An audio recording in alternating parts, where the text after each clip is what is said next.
Hello guys! Sa mga followers ko dyan, ituro ko sa inyo kung paano gumana itong ginawa kong control na tiebreaker. Sa video na ito guys, kailangan natin yung mga symbol at saka yung contact. So una guys, lagyan natin ng supply muna. Ayan. So ito guys, itong isto guys, yan ang source 1. Kumbaga, kung sa actual yan guys, yan ang transformer, pero ginawa ko lang ng switch. Yan, or disconnection switch. Yan guys, para ma-simulate natin yung supply. Tapos guys, diretso yan sa Q1. Yung Q1 guys, yun ang main breaker guys. Tapos guys, ito yung S3 guys, ganoon din, parang disconnection switch lang siya. Source 2 yan guys, source 2. Tapos diretso yan sa Q2. Yan ang main ng Q2. Tapos guys, ito yung gitna guys, ito yung tiebreaker, ito yung pagganahin natin guys. Ayan. Auto manual control guys.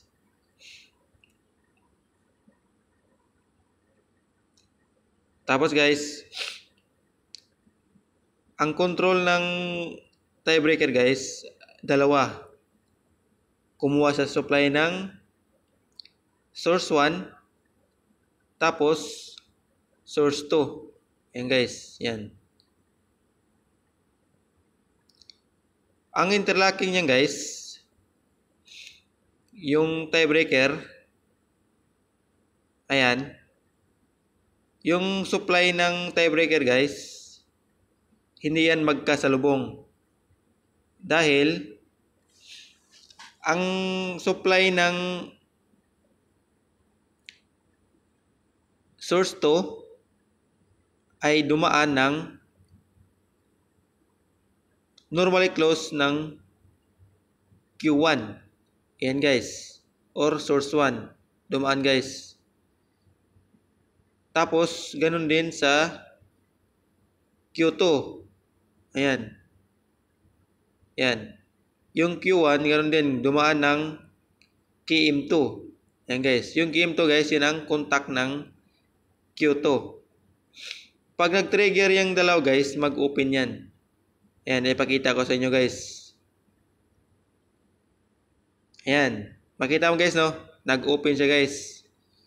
So kahit buhay yung kabila guys, hindi yan magsalubong yung supply. Ayan guys, no? Makita mo guys, oh, nag-open.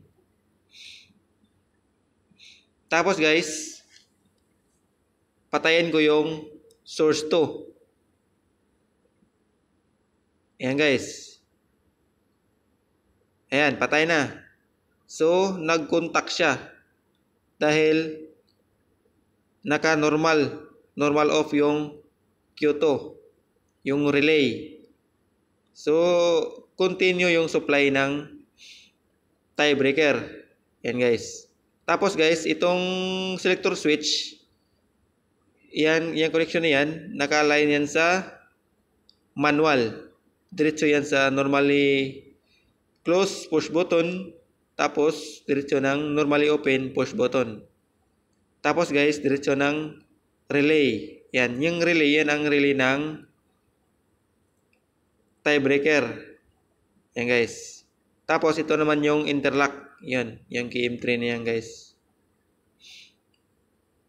Dalawang interlock natin guys. Sa manual at saka sa auto. Para hindi siya magkasalubong guys. Ayan. So, pag ganahin natin guys, gamit ang manual. Makita mo guys, no, naka-open siya.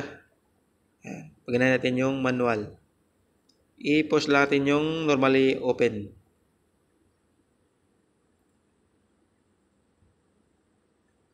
Ayan guys. Nag-close siya guys, no? Nasupplyan yung Q2, outgoing feeder line. Yan. sakto lang guys, feeder line yan guys. Pero ginamitan ko lang ng motor para pakita ko sa inyo kung paano gumana yung simulation niya. So kahit ano yan guys, naka-contact yan guys. Pagbalik ng supply ng source 2, ayan, automatic yan mag-open. Dahil nag-trigger yung key M2, tapos nag-open yung interlock. Yan guys. Kaya hindi siya magsalubong guys. So, patayin ko naman yung source 1. Ayan guys. So, makita natin guys, naka-normal, off yung relay ng Q1.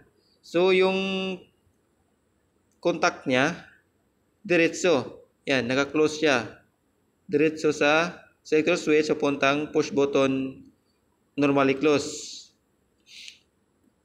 Tapos guys, pinutin ko yung push button, normally open, para masupplyan yung outgoing ng Q1. Ayan guys. Ito ko. Ayan. Makita mo guys, nakailaw. Ayan. Yung RYB. Tapos, nakaran yung motor. Ayan. Tapos guys, ilipat ko sa auto guys. Lipat ko sa auto. Buhayin ko ulit. Buhayin ko. Ang source 1. Ayan guys. Buhay na. So, naka-open siya yung interlock niya. Interlocking. Tapos guys, ilipat ko yung selector switch sa auto. Yung auto naman guys, dumaan niya ng timer. Yan, delay guys. Ang purpose ng timer guys, pag nawala yung supply yung kabila, may delay siya, may delay on. Ang purpose ng delay on, para hindi siya magkasalubong. Gawa ng kahit may saglitan ng interruption, milliseconds, hindi siya magsalubong guys. Kaya nilagay ko sa 5 seconds yung delay on niya. Yan ang purpose ng timer guys. Ayan, ilipat ko sa auto guys. Ayan, naka-auto na yan. Tapos, patayin ko yung source 2. Kung makita natin guys, ayan, mag-countdown yan guys, yung relay, timer relay, delay on timer. Ayan guys, makita natin guys, no? Ayan. Okay, ayan guys, nag-close siya, may delay siya, 5 seconds. Tapos guys, ganoon din, pag-on pagbalik ng supply ng source 2, automatic siya cut off. Yan guys. Ayan, automatic siya cut off guys, no?